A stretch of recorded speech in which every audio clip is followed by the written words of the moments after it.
Gente, voltamos então. Cara, que aula sensacional, que live incrível. Tá falando com um dos caras aí que mais contribuiu, talvez, para a parte do treinamento de alto desempenho. Um cara que, poxa, só escutando ele falar mesmo, para entender várias coisas que ele tem a contribuir. Sem dúvida nenhuma, muita história para contar, muito legal mesmo. A gente terminou a primeira parte, agora ele se disponibilizou a voltar aqui para a segunda parte, para a gente conversar um pouco mais. Então, incrível, sensacional, não tem nem o que falar, senão dizer para vocês assim, aproveitem, tá? Aproveitem muito essa live.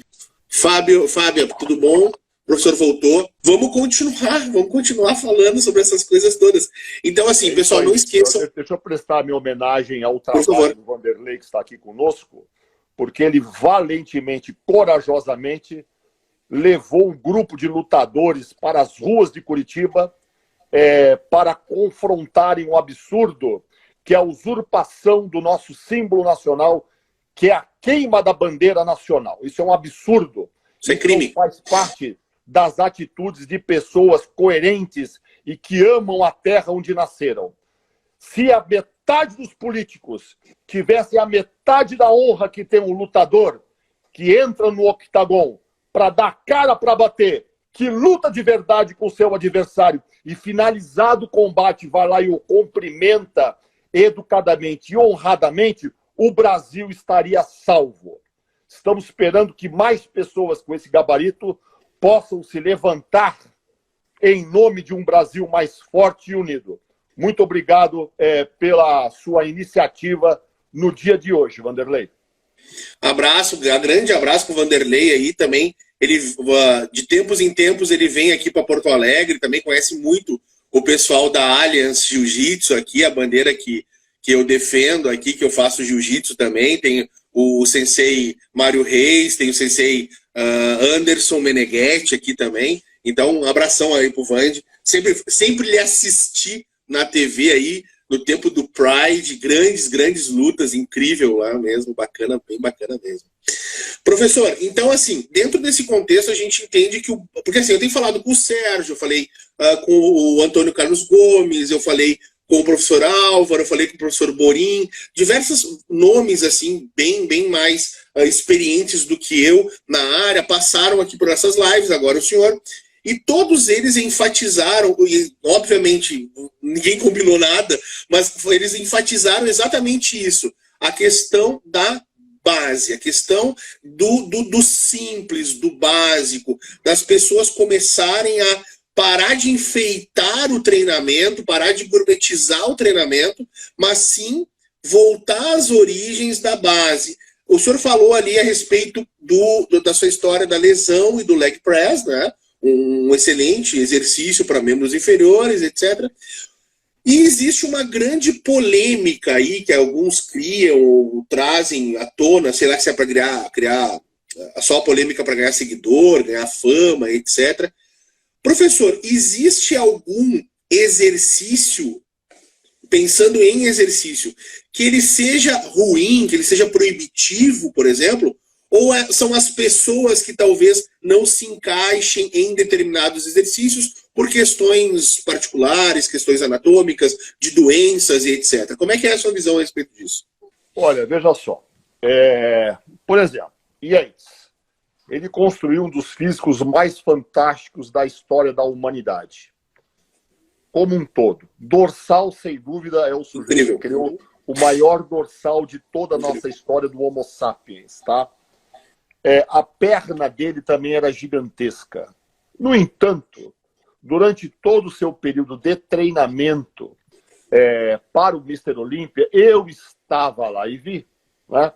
Muitas coisas que eu falava, eu ressalto muito, por exemplo, a respeito da utilização de um diário de treino. Tanto é que eu criei esse novo diário de treino aqui, né?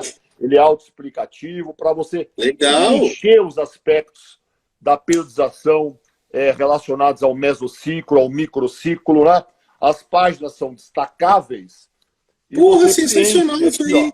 E entrega para o seu aluno, em vez de não fazer bosta nenhuma, ser um ridículo contador de números, você pega e preenche um quadro de periodização, Tem para quem treina 1, 2, 3. Isso aqui é o treinamento agudo. Treinamento crônico e o treinamento agudo. Tem até uma página aqui onde existe a possibilidade de você preencher os fatores de intensidade ao longo dos meses. Né? Sensacional. Mas ele é todo autoexplicativo. Quando eu falava que os atletas na Europa, nos Estados Unidos, preenchem um diário de treino, as pessoas estavam de sacanagem. Quando eu escrevi o meu primeiro diário de treino, eu dizia aqui que o Rich Gaspari preenchia um diário de treino. Outro dia eu estive na Europa e vi velhinhos tirando o lápis de trás da orelha e fazendo seu personal record. Né? Aí, controle de dados. A boca de babaca, tá aqui, ó. A biografia do Yates. E qual que é a primeira imagem do livro dele? É a porra do training log. Tá aqui, ó, diário de treino. Utilizado pelos maiores atletas do mundo. Todos os meus atletas saem com um planejamento montado de A a Z, de forma longitudinal. Tá? Para você saber aonde você vai se encaixar. Pois bem, voltando ao aspecto inicial, falamos sobre o Yates. Durante os anos de treinamento, ele anotava os exercícios e peculiaridades a respeito do seu treino, dieta e suplementação, para ele saber analisar o passado. Perfeito. Porém, motivado por uma lesão de quadril, ao realizar um agachamento, ele, durante todo o período de competição dele para o Mr. Olímpia, ele não se utilizou do famoso agachamento com barra livre. Tá? Ou seja, não existe, aquilo é sagrado. Então a pessoa se adapta de acordo com a sua necessidade, em termos de execução, em termos de volume e intensidade. Apareceram uns malucos aí querendo encaixar todo mundo dentro de uma apertada caixinha biomecânica. Só que isso não funciona, mesmo porque tem muita gente falando de cinesiologia e dizendo que aquela porra é biomecânica. Biomecânica, você se movimenta nos 3 planos cartesianos e não apenas no eixo X e Y. Então, se você não compreender, somado ao fator tempo, se você não compreender as peculiaridades e a individualidade daquele cidadão, daquele atleta, você não vai conseguir prescrever um treinamento que seja aplicável completamente para aquela pessoa. Mesmo porque, se houvesse receita de bolo, todos nós aqui estaríamos desempregados.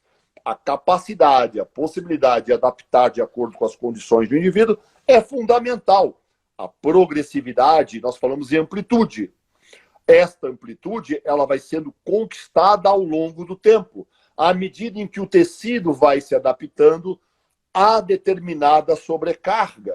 Não é? Então, visualizar e compreender a progressividade e adaptabilidade das coisas é fundamental.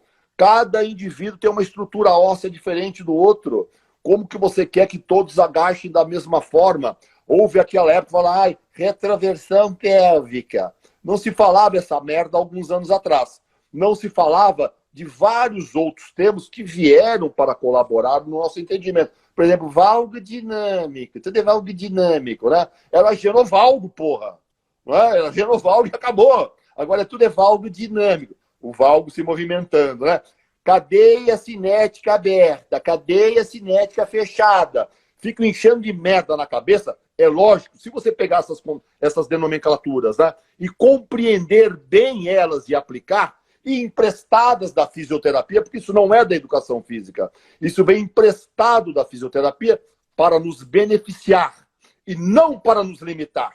O treinamento de musculação ficou uma chatice tão grande, é tanta babaquice, que o pessoal saiu da sala de musculação e foi pro CrossFit.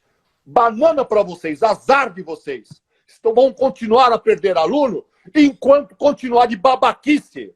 Enquanto vocês não resgatarem o old fucking school bodybuilding, vocês vão continuar a perder alunos pro boxe e CrossFit.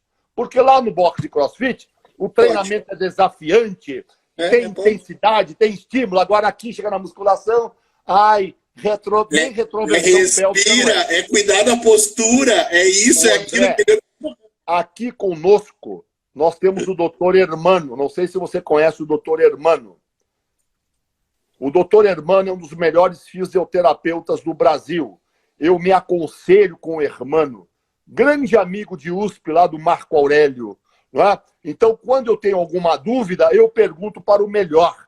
O doutor Hermano está aqui com a gente. Né? Abraço, doutor Hermano. Sensacional na área de conclusão, que poucas pessoas aqui prestam atenção a isso, trabalhem com esporte, né? Leva porrada na cabeça e não está nem aí. Então nós temos o Hermano, que é uma luz no fundo do túnel, para que depois você não vai se ferrar, né? Ficar com males relacionados à sua saúde, né?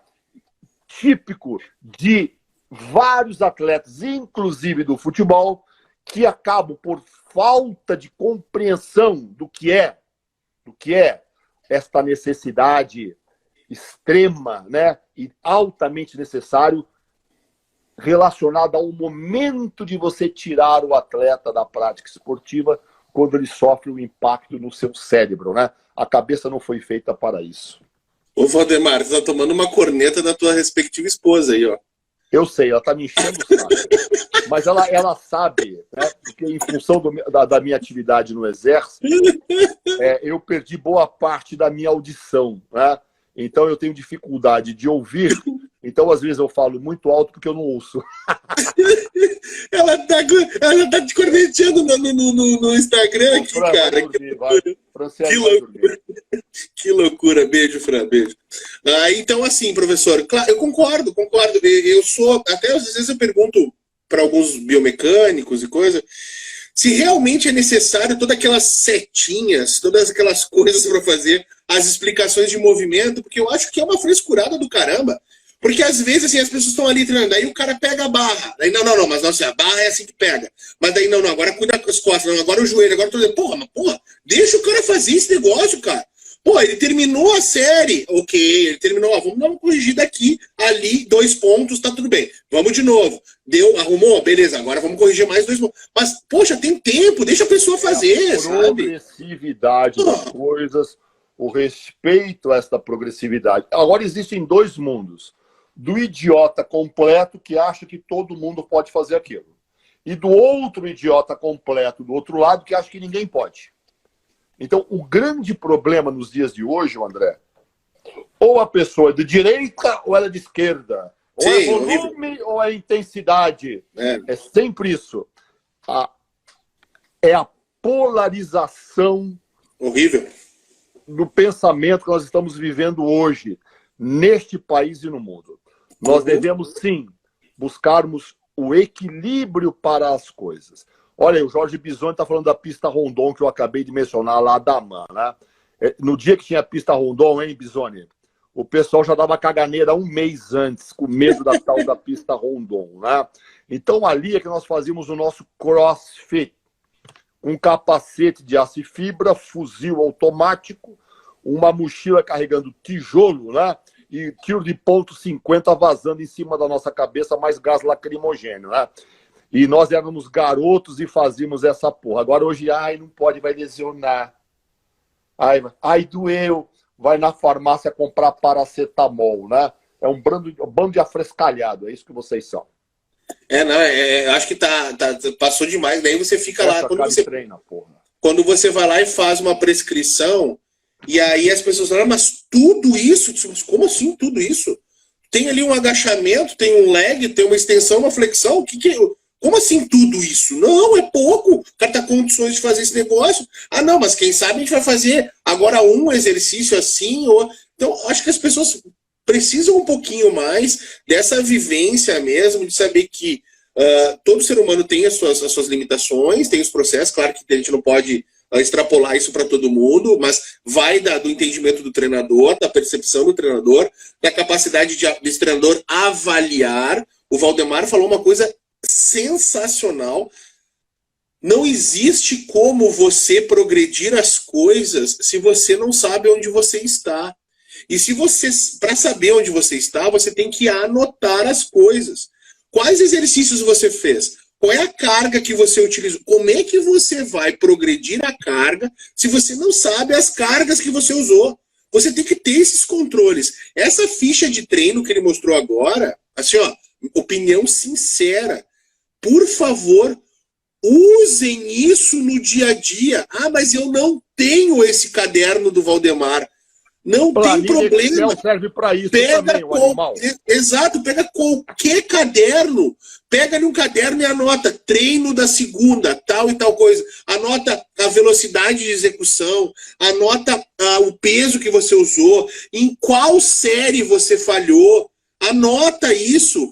Você comeu antes, você vai ter condições de comer depois. Como é que foi a sua noite de sono? Você teve balada final de semana? O que aconteceu?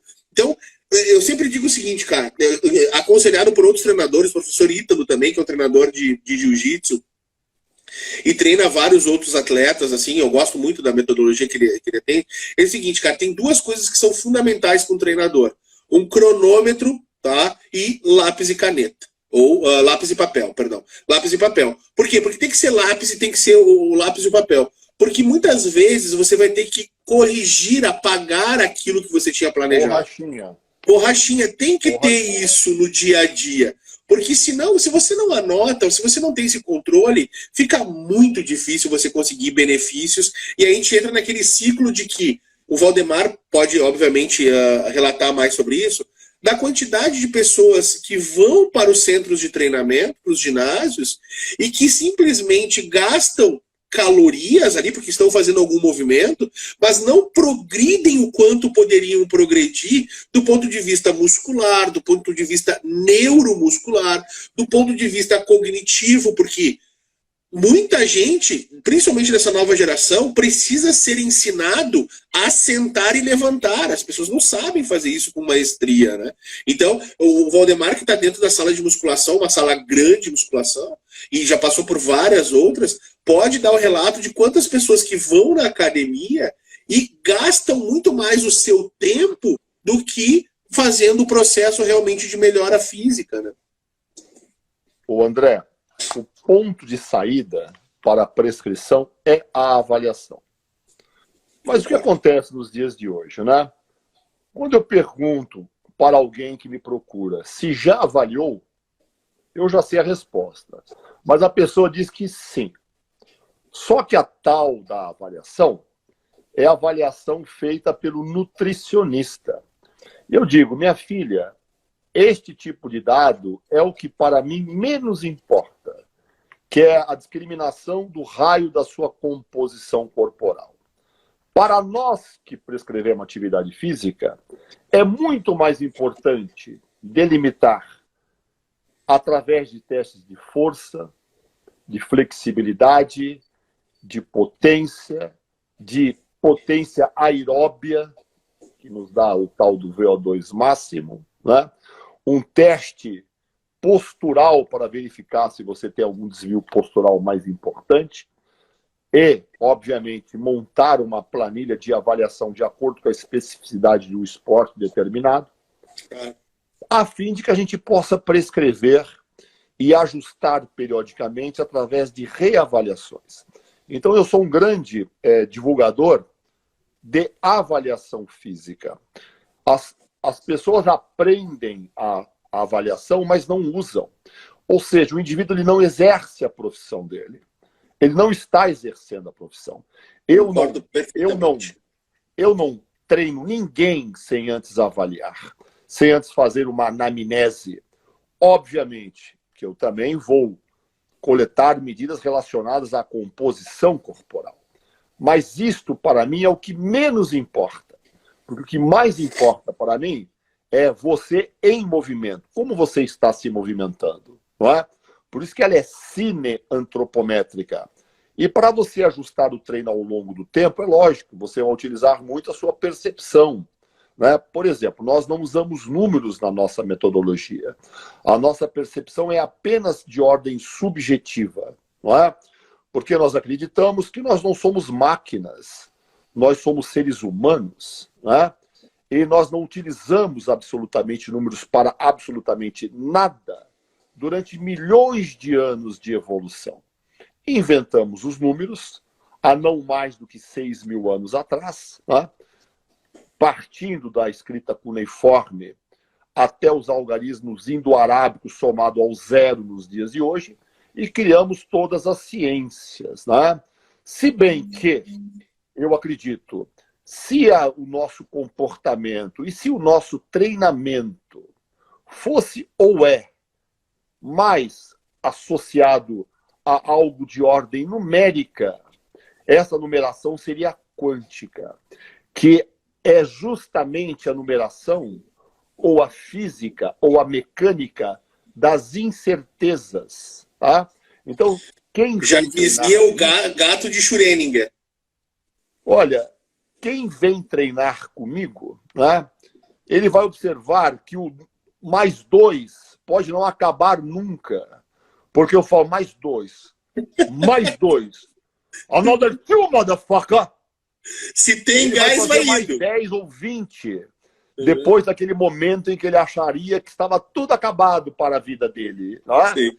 Então, o resultado, essa percepção é completamente subjetiva. Não é?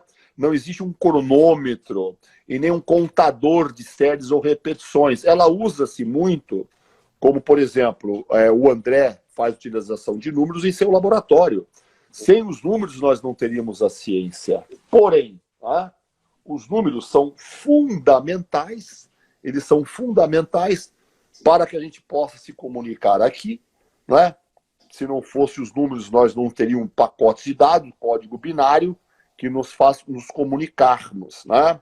Porém, no nosso dia a dia, na nossa vida real, se existe uma mecânica ou uma física, é a mecânica ou a física das incertezas, não é?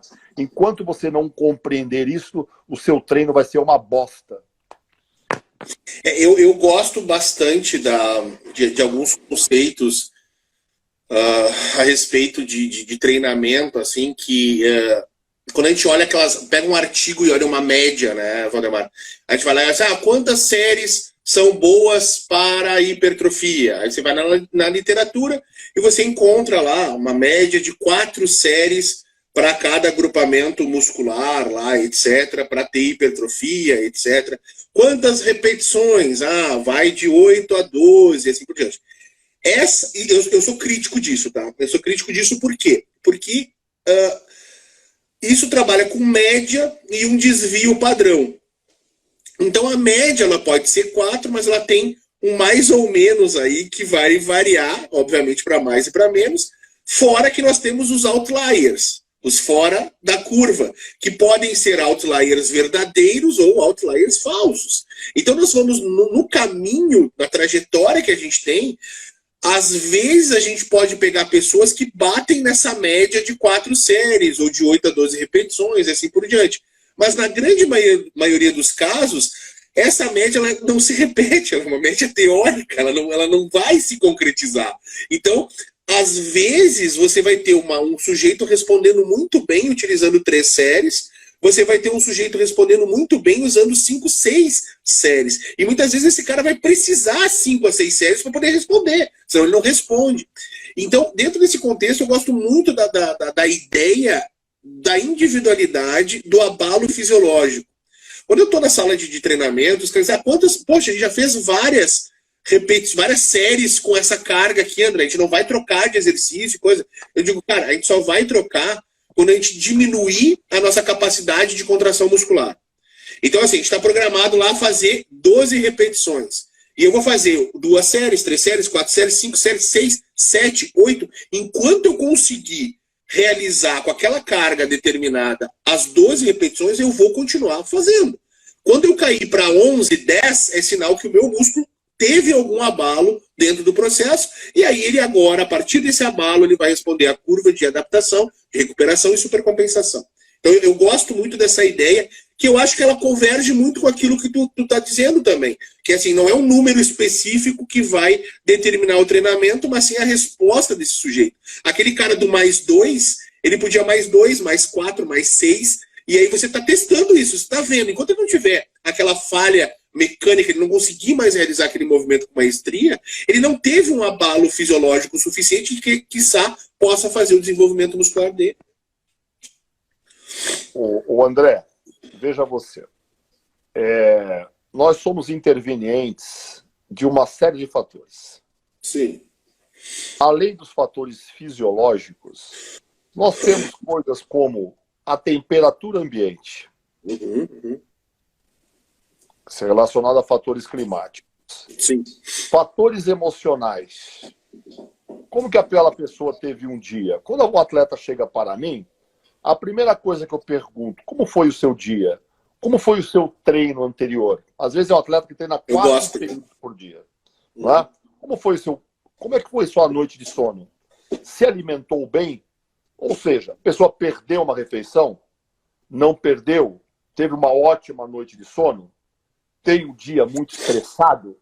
Então, você tem que levar em consideração uma série de fatores periféricos que são altamente necessários para você compreender a intensidade, o volume daquele determinado dia. Exato, Não existe daquele dia, matemática perfeito. alguma para isso. Não! Somado a isso, existe um outro fator fundamental. Como é que aquela pessoa estará focada naquele treino para que ela consiga realmente atender a um estímulo pessoal?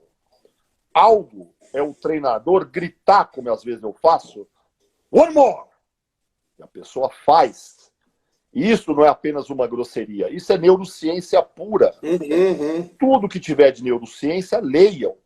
Né? Tem autores excepcionais, como Oliver Sacks, professor Damasio, Stephen Pinker. São grandes neurocientistas que demonstram, à luz de muitas pesquisas, né? Por exemplo, a influência da ativação do córtex auditivo acionando o seu córtex pré-motor, ou então na hora que você grita uma voz de comando, é a mesma sensação de um atleta de arremesso ou de um lutador ao emitir o que é um grita, não é? Então isso lhe dá energia. Então não adianta nada dessa contagem numérica de laboratório se você não estiver realmente focado naquilo que você tem que fazer. Então isso é muito mais importante do que aquelas médias que vêm lá da década de 1940 de Delorme, quando ele colocou aquela tal das 3 séries de 10. 1940, durante a Segunda Grande Guerra Mundial. Delorme e Watkins, na pesquisa original que delimitou essa história, essa falácia de 3 séries de 10. Até chegar Arthur Jones, né, e preconizar o High Intensity Training, que contraria toda aquela filosofia.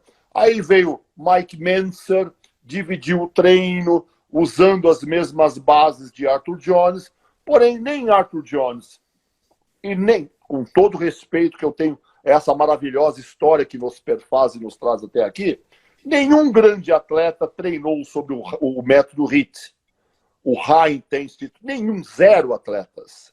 E de acordo com a metodologia do Mike Mentzer, foi só ele mesmo que teve um grande sucesso sobre a metodologia. Porque todas as outras, acreditem ou não, se assemelham muito mais a Delorme da década de 40 do que ao High Intensity Training de Arthur Jones. Não adianta querer inventar moda que não existe, né? Tem gente querendo reinventar a roda. Mas o que acontece? Yates, né, que foi o cara que construiu, que inaugurou a era das supermassas musculares, ele fazia normalmente 3, 2 e 1 série do primeiro, segundo e do terceiro exercício. Na minha metodologia, eu criei 3 conceitos subjetivos. Trabalho submáximo, falha e falha total. Então, mais parece aos 3 lá de Delorme do que, por exemplo, a preconização de Arthur Jones, que é apenas um exercício para cada região muscular, e realizar um treinamento para o corpo inteiro, que hoje em dia eu pego o pessoal fala full body. Full body. Full body. Mas é full body. A gente também usa full body. Tá? Mas é que, Valdemar, prévias das competições, tá? Com alguns atletas de lutas eu uso o tal do full body. Quando ele treina 2 vezes na semana, por que não? Mas nenhum atleta de bodybuilding faz full body, a não ser na semana anterior da competição. Tá? Então, é importante que as pessoas entendam a diferença do mundo da Disneylândia, em que muitas pessoas vivem, e o mundo da realidade. do treinamento de alto nível. Então existe um gap muito grande entre o mundo da realidade e o mundo da Disneylândia, onde muitas pessoas sobrevivem o tempo inteiro e ficam discutindo o sexo dos anjos o tempo inteiro. Volume ou intensidade, né? Cluster, vem falar cada coisa chata, entendeu? Porque estão ali embebecidos por tecnicismo o tempo inteiro. Antes de você pensar em cluster, vai pra academia e treina que nem homem, porra. Entendeu? Vai vencer limites. Vai vencer a você mesmo. Seja o maior desafio de si próprio a cada treino. Faça de cada treino aquele treino que seria o último da sua vida. Mude o seu corpo. Não é? Ai, eu posso fazer... O que o senhor acha de fazer a panturrilha com posições diferenciadas do pezinho? A panturrilha não passou de 20 centímetros ainda. E o cara quer diferenciar o treino. Né? Então, foca em basics. A musculação é preto e branco, né? Não é toda coloridinha não, meu amigo. Eu gosto muito dessa ideia do controle de exercícios, assim. Eu gosto muito da ideia do controle de trabalho, né, que vem da física, Valdemar. Eu acho assim, se nós tivéssemos esse cuidado de anotar as séries, o número de exercício, o número de séries, o número de repetições, a carga levantada, numa equação muito simples de multiplicação, a gente consegue ter um trabalho total, né? Isso, exatamente. Fazendo esse controle, a gente tem um trabalho total. E não precisa nem ser um trabalho total que a gente possa converter ele em calorias, ou joules, ou coisas do gênero, mas sim a gente poder controlar a tonelagem de cada fase, cada dia de treinamento. Então, assim, muito melhor do que a gente ficar se preocupando com métodos mirabolantes de treinamento, a simplicidade de você anotar lá desde o primeiro dia que aquele teu aluno está começando, qual foi a carga que ele levantou no primeiro dia, no segundo, na primeira semana, no primeiro mês, e você planificar isso num gráfico simples. Olha só, quando você começou, você levantava 100 quilos por treinamento, e agora tu está fazendo um treinamento aqui que está passando de 6 toneladas. E quando eu falo 6 toneladas, as pessoas se assustam um pouco, mas é muito fácil você fazer um treinamento. Atletas passam isso... Dorian, pelo amor de Deus, se ele não fizesse talvez 30 toneladas por treino em determinados grupamentos musculares, não seria nem plausível de dizer que tinha treinado. Então, quando você faz uma multiplicação simples, é só pegar um supino que você coloque, exemplificando 100 quilos de cada lado, 100 quilos de cada lado não, 100 quilos ao total, e você faça 10 repetições vezes 4, você já tem uma passagem de tonelagem. Você já passou de 1 tonelada de exercício feito. E se você controla isso, e você mostra isso para... Não precisa ser só para o atleta. Você mostra para a senhora, para o senhor, para o adolescente. Imagina um adolescente descobrindo a progressão de carga que ele levanta semana a semana. Há 3 meses ele olhar assim, caraca, cara, olha que legal, o quão forte eu me tornei. Talvez a gente se preocupe, tu vem da avaliação também... Valdemar, e às vezes a gente se preocupa em dar um resultado que é difícil da gente quantificar, que é a parte hipertrófica. A parte hipertrófica ela demora um certo tempo para começar a se tornar palpável. Ela começa desde o primeiro dia, mas ela é molecular e demora 3, 4, 6 meses, 1 ano, às vezes, para você conseguir palpar realmente isso. Mas as adaptações neurais, por exemplo, a gente começa a ter mais antecipado. Nas primeiras semanas a gente melhora muito a capacidade de produção de força. E talvez essa seja uma variável mais vendável para o nosso aluno. A força, a potência, a resistência, a flexibilidade, a amplitude de movimentos, né? Então isso talvez seja interessante da gente trabalhar um pouco mais na academia. E eu achei sensacional esse caderno aí que tu montou.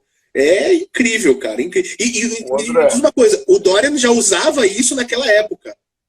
Tá aqui, ó. Tá aqui provado no livro dele, tá? O biográfico que ele lançou ano passado. Esse aqui foi o segundo livrinho que eu lancei depois do Anabolismo Total, porque eu percebi a carência do brasileiro por falta de leitura, que dirá da escrita. Então, quando você tem um diarinho de treino, então você, pelo menos, esse diário ele é autoexplicativo, tem até dicas de suplementação e dieta, feita pelo excelente nutricionista Matheus, né, que ele é excepcional, esse garoto. foi feito por ele, então ele é autoexplicativo, né? É a minha colaboração para que as pessoas aprendam ou criem o hábito da leitura e também da escrita, né? E também da escrita. É lógico, quanto mais próximo do começo, né? Tem a questão relacionada à coordenação Sim, com ativações, enfim. Todas as ativações neurais, estímulos eletroneuroproprioceptivos e tal. Mas quanto mais próximo do começo, maiores são os ganhos. À medida que você vai se afastando do início, esses ganhos se tornam mais sutis. É aí que muita pessoa desiste. Eu comecei, estava ganhando força, estava ganhando um pouquinho de volume, e agora parar os meus ganhos, né? Então, as pessoas devem compreender. Em termos de condicionamento cardiorrespiratório, é a mesma coisa. Né? No início, você melhora muito a absorção de oxigênio. Depois, esse aumento ele passa a ser menor. Né? Tem fontes aí que dizem que no primeiro mês você pode ganhar até 5% no VO2. E depois do segundo mês, apenas 3%, 2%, 1%. Vai caindo. Frações de 1%. Né? Então, tem muitas pessoas que desistem justamente quando diminuem esses ganhos. Então, aí é que entra a habilidade do profissional em explicar a necessidade de você ficar atrelado a um treinamento e ter consistência ao mesmo, né? Para que você torne um hábito para você, a fim de que você mantenha esse hábito para o restante da sua vida.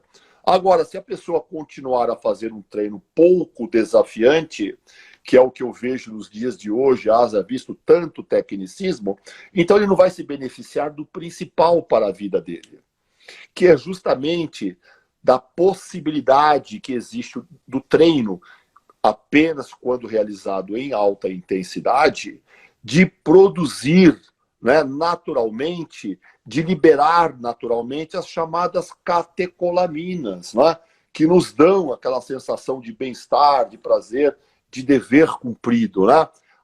Muitas vezes os mesmos ou similares efeitos, né, dos benzodiazepínicos. Tantas pessoas são viciadas em Rivotril, em tantas medicações para dormir, para acordar. O exercício físico, o exercício intenso, ele tem um efeito similar, só que sem os efeitos colaterais. Agora, como é que você vai conseguir isso? Agachando com 60 quilos? Não vai, meu amigo. Quando você estiver agachando lá na década de 70 e 80, André, você era criança, né?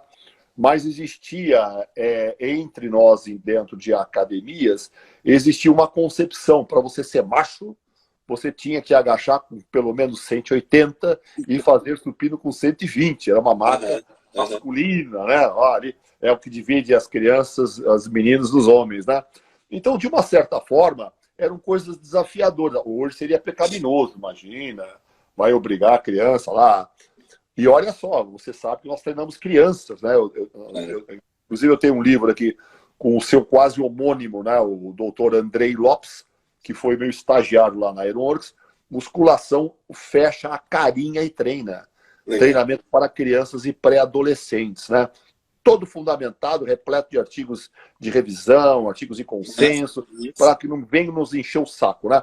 Então, os meninos, crianças aqui conosco, agacham, faz supino e fazem levantamento terra. Sim. Crianças, atletas de alto nível. Não é?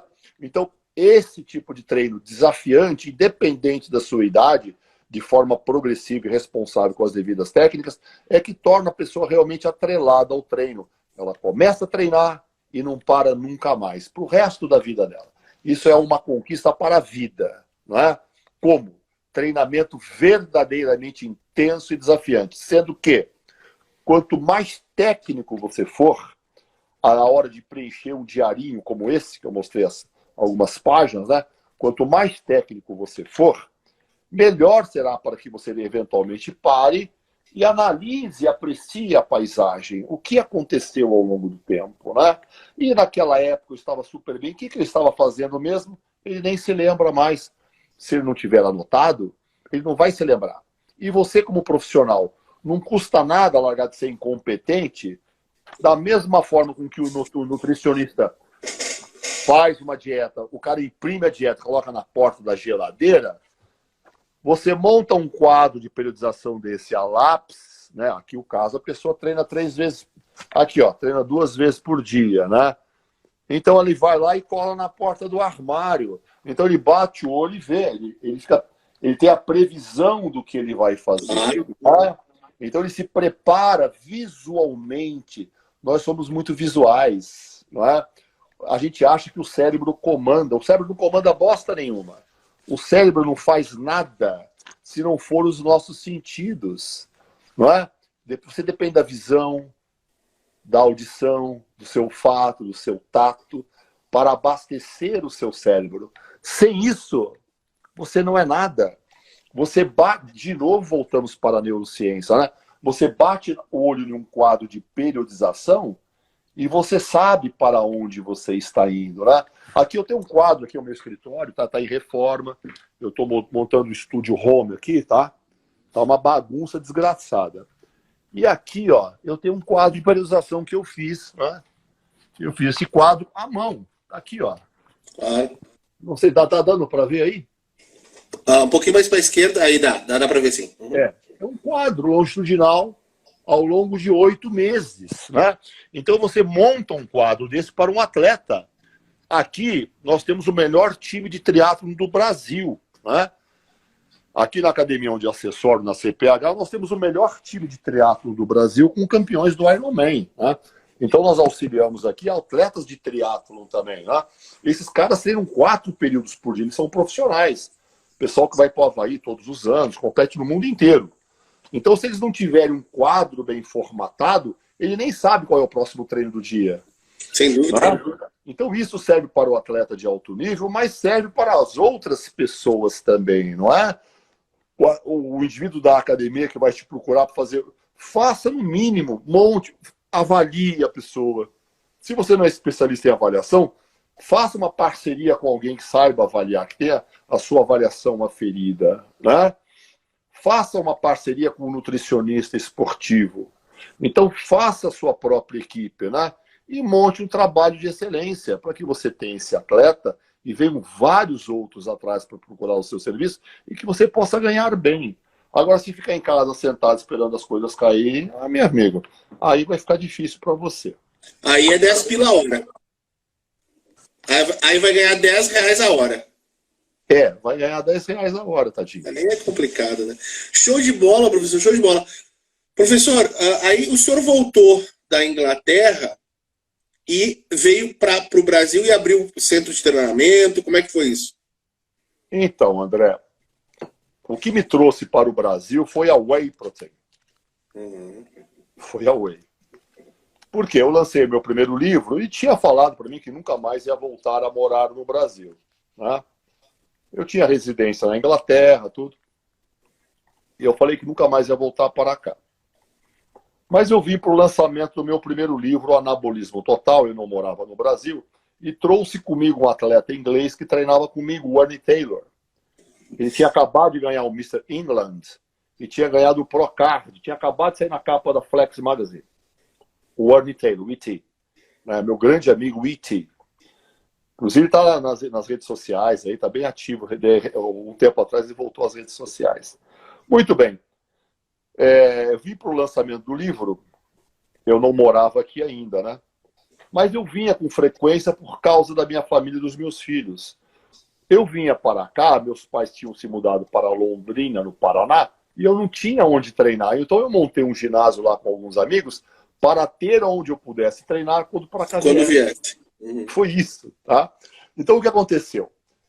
Com esse primeiro evento, eu falei sobre a tal da Whey Protein. Ninguém sabia o que era isso no Brasil. 1997, 98. Não lembro exatamente se foi 97, 98. Como eu falei, eu sou ruim de data. Tá? Foi nesse ano que eu lancei o Anabolismo Total. Eu vim para cá e fiz 2 seminários no Brasil. Lotou o seminário em São Paulo, porque onde já se viu, né? O cara com um livro desse, trazer um atleta de fora, raramente atletas vinham para o Brasil, né? Então foi um auê. No Palácio dos Trabalhadores em São Paulo, colocamos mais de 600 pessoas. E eu falei sem saber sobre as propriedades que eu conhecia na época da Whey Protein, né?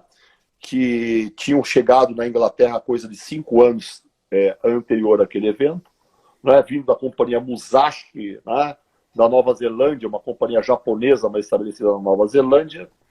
E eu falei, só que as pesquisas principais vinham justamente na Universidade de Oxford, a 1 hora de Birmingham. Né? Então, aquelas propriedades imunitárias, rápida absorção, aminograma fantástico e todas aquelas informações. E eu falei sobre o tal do shake pós-treino. Ninguém fazia shake pós-treino. Eu sou o responsável pelo shake pós-treino e pela whey protein no Brasil. Tá? Então, nesse curso, eu falei sobre o shake que nós usávamos após o treino na Temple Gym, né? Que era a mistura de água, whey protein, maltodestrina, destrose, mais creatina. Esta era a mistura. Aliás, existe um vídeo meu no YouTube até hoje falando sobre isso, de anos atrás, com milhões de views, porque aquilo foi inaugural. Então, o que acontecia? Nessa época, André, o Ronaldo César, meu amigo Ronaldo da Performance, que trazia a Optimum Nutrition para o Brasil naquela época, ele tinha trazido um container de whey, né? Mas ninguém sabia para que servia, achavam muito caro e não se conheciam as propriedades. Depois desse curso em que eu expliquei sobre a whey protein, né? Aquele container que ele tinha parado era um sábado. Na quarta-feira tinha acabado o estoque de whey no Brasil. E na quinta ele me fez assinar um contrato. Foi por isso que eu voltei para o Brasil. Eu não iria voltar para essa bosta aqui naquela época, em hipótese nenhuma. Né? Eu estava muito bem na Inglaterra. Então foi por isso que eu voltei para cá. Tá? Foi por causa da whey protein, né? Quando eu falei pela primeira vez no Brasil a respeito, para um grande público, pelo menos, né? Que eu falei a respeito desse suplemento alimentar que hoje as pessoas consomem em grande quantidade pelo Brasil afora. Não só quem treina, né? Hoje, várias pessoas... Não, mas na verdade, né, André, boa parte desses suplementos, eles primeiro foram desenvolvidos principalmente para a alimentação parental, né, para pacientes hospitalares. Só que o pessoal das atividades físicas ficam sempre atentos àquilo que acontece na medicina, na nutrição hospitalar, né? E para fins médicos, e trazem isso para o mundo dos esportes. Então nós emprestamos esse conhecimento, como praticamente todos os outros conhecimentos, né, na área de alta suplementação aí, não advieram exatamente de pesquisas em atletas, porque, por exemplo, bodybuilding, né, que interesse tem a ciência em que eu e você tenhamos 55 centímetros de braço? Aonde que alguém vai aplicar algum dinheiro nisso, não é mesmo? Agora, se você falar, eu tenho uma pesquisa aqui para reduzir a osteoporose, tratamento para doenças degenerativas, né? Você vai ter uma verba imediata, né? Você vai conseguir uma verba. Ou seja, nós temos que ter essa humildade e essa compreensão, né? Porque nós buscamos isso lá da alimentação parental. Perfeito, sensacional. Eu lembro claramente de te ver em umas propagandas, eu acho que isso era 2000, 2001, talvez eu esteja enganado da data, mas da Nutrilatina, pode ser? Olha, então, eu comecei a trabalhar com o Ronaldo da Performance, que na época trazia a Optimum Nutrition. Daí, o dono da Nutrilatina, eu o conheci numa recepção em Curitiba, com o pessoal lá da Chutebox, né, porque eu treinava o pessoal da Chutebox e tal, e ele me fez um convite irrecusável para desenvolver uma linha de suplementos. Né? Ele só trabalhava com a sopa leve e tal. Então, eu participei da criação da linha Age, né? Inclusive o nome, eu participei do nome, das coisas. Eu lembro dessa linha. Né? O Frode Júnior, que era o dono lá da Nutrilatina. E eu fiquei muitos anos lá, mais de 10 anos trabalhando com a Nutrilatina. Eu lembro. Era uma linha que tinha vários suplementos. Ela tinha um apelo visual muito legal na época. Eu participei de tudo aquilo lá. Tive o prazer de participar de tudo aquilo, né? Muito, muito legal. E hoje tu tens alguma coisa nessa linha, Odemar? Então, eu voltei a trabalhar com meu amigo Ronaldo César, que foi quem me trouxe para o Brasil. E ele tem a linha da Performance Nutrition, né? Então, é uma linha excelente, produtos de ótima qualidade, né? Então, eu trabalho, eu tenho uma parceria para patrocinar. Eu não sou patrocinado bosta nenhuma, cara, eu sou atleta. Tem que pagar o whey. Eu tenho uma parceria lá com o Ronaldo. Eu é que tenho que patrocinar atleta, não eu ser patrocinado. Eu patrocinado bosta nenhuma. Não, as pessoas... Atleta, né, Valdemar, as pessoas acham que... Eu não sei o que passa na cabeça das pessoas, cara.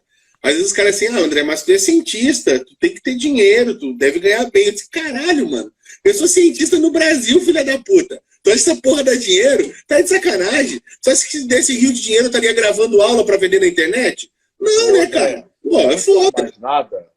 Um homem de cultura, um cientista, ele o é porque ama aquilo que faz, né? Ele é obcecado pela busca da verdade, que é uma busca constante, né?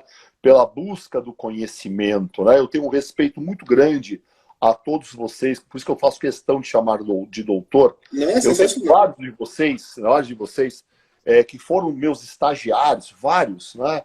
O Andrei Lopes foi meu estagiário, o Marco Aurélio Fortes também foi meu estagiário, o Andrezinho... O Marco Aurélio, eu converso com ele de vez em quando.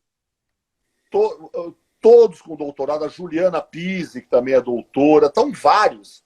A Bianca Miarca, né, que está lá na Universidade Federal do Rio de Janeiro, são vários que já passaram, foram meus estagiários, ficaram anos trabalhando comigo. Por exemplo, o Marco Aurélio Fortes, ele teve uma escola que foi justamente a Ironworks que eu criei. Ele viu muitos desses atletas treinando, né, no mundo da realidade. Então ele pegou esse conhecimento da vivência dele comigo lá na Ironworks e somou a todo conhecimento científico fundamentado no próprio estudo, né? Então é muito importante. E outras situações que também eu tenho muito respeito, há aqueles doutores que se dedicam somente ao laboratório. Então não quer dizer que a pessoa, para ser um excelente doutor na área, também tem ter sido um atleta. Não. Nós temos meninos sensacionais e garotas sensacionais que são doutores e doutoras, mas se dedicaram apenas ao estudo. Nós necessitamos muito de vocês. Vocês são uma luz no fundo do túnel para todos nós, né? Então eu represento um respeito muito grande a todos vocês, né, que se dedicaram durante tantos anos e ainda se dedicam à área dos estudos científicos, né? Não foi o que eu escolhi fazer. Por quê? Porque eu gosto de trabalhar em campo, né? A minha pesquisa, as minhas conclusões de teses foram os campeões mundiais que já treinaram comigo, os quais eu os auxiliei, né? Então, é o trabalho de campo e o trabalho da ciência. Muitas vezes, pessoas ilustres conseguem juntar esses dois mundos, né? Mas eu escutei já de mais de uma pessoa, Waldemar, de que tu, se não tivesse ido para a parte do treinamento prático de realizar e formar atletas, tu teria sido um grande cientista. Não foi, se eu não me engano, foi uma conversa que eu tive até com o Dilmar uma vez. Depois também eu acho que o D'Artagnan falou alguma coisa do gênero. Eu dei aula com o D'Artagnan num congresso em Manaus, e aí a gente conversando algumas coisas, e aí eu falei, toquei no teu nome, falei a respeito, ele disse, não, cara, o Guimarães seria um baita de um pesquisador, cara. Ele fez. Daí que eu soube que tu tinha uma especialidade em antropometria. Que ele disse, não, ele é especialista em antropometria, ensina antropometria. Ele manja muito desse negócio aí, é um cara que foi muito estudioso mesmo, na parte científica, e aí ele foi para a Inglaterra lá e começou a se envolver com o fisiculturismo, entendeu o fisiculturismo lá, e ficou nessa linha. Mas ele seria um baita de um cientista, sem dúvida nenhuma. Então, isso é muito legal de ver, porque é difícil as pessoas que têm o potencial, que eu acho que também, independente de ter seguido a parte prática de treinador ou a parte científica, que tu também não deixa de ser um leitor, um consumidor e produtor de ciência, porque eu digo assim, a ciência ela começa na prática, né? A ciência ela não é nada sem a prática. Se nós não tivermos a dúvida da prática, a gente não consegue desenvolver ciência. A ciência, ela rasteja, na verdade, atrás de fatos que foram observados, claro, que incluíram fãs inveterados e, do outro lado, inimigos fundamentais, né? Então, isso é muito interessante. Agora, para nós, né? Eu não produzo, a ciência que eu produzo ou que eu produzi foram os atletas que comigo treinaram. Sim, claro. Então, o quê? Você quer saber o que aconteceu, o que foi feito com esses atletas, por que eles foram campeões mundiais? Então você me segue. Né? Então é mais ou menos por aí. Agora, no que se refere às práticas e aos estudos, por exemplo, para mim, é muito confortável para mim. Eu ler um artigo de revisão, né? Eu ler uma meta-análise, né? Para mim é muito confortável isso daí. Então eu economizo, inclusive, o meu tempo, né? A fim de me aproveitar do conhecimento de pessoas como você, que fazem ótimas ciências, né? Para realmente confrontar aquilo que faz parte das nossas crenças, a fim de que nós possamos ajustar o nosso trabalho, como eu já ajustei várias vezes o meu trabalho, fundamentado em ótimas ciências que me foram apresentadas ou que eu fui atrás, ou então confirmam as boas práticas. Né? Agora, não seria do meu feitio permanecer dentro de uma universidade seguindo toda aquela metodologia científica, mesmo porque eu sou muito inquieto. Né? Eu gosto de porrada, eu gosto de prescrever treino, né? Eu gosto de tirar o máximo daquele atleta, né? Então eu nasci para isso, né? E não para ficar lá dentro de um laboratório. Tem pessoas que conseguem juntar os dois mundos, como eu falei, né? Essas pessoas são mais do que especiais. Sem dúvida nenhuma. Cara, que entrou agora o Mateuzinho aí, ó. Beijo, Mateus. Beijo. Faz tempo que eu não falo com ele. O Mateus Silvestrini faz parte de alguns grupos do WhatsApp. Mas é esse animal desse Mateus que escreveu a parte de nutrição desse livro Diário de Treino. É dele que eu estava falando, pô. Exato. Ele Você fez vai parte... casar ou não, Matheus? Diga aí. Isso aí tá enrolando, rapaz. Para 2021, né, Matheus? Isso aí tá enrolando. Ele vai esperar uma outra pandemia, sem vergonha. Isso só enrola. Só enrola. Olha lá, hein? Gente, olha só. Estamos chegando ao fim de 2 horas de live com esse cara sensacional. Eu não tinha tido a oportunidade de conseguir conversar com ele, trocar uma ideia com ele. Eu tinha vários conceitos a respeito, tá? Porque pessoas me falavam sobre o Valdemar e coisa, e hoje eu consegui conhecer muito mais sobre o Valdemar, a história dele, as coisas todas. Essas gravações vão ficar no IGV-TV, então vocês vão poder assistir mais vezes isso. Professor, 15 segundos para mandar um recado aí para todo mundo. O recado é para você, não é para todo mundo. Manda. Venha treinar comigo aqui. Vou. Balneário Camboriú e traga um saco de vômito. Correto? Feito. Abração, professor. Obrigado. Um abraço.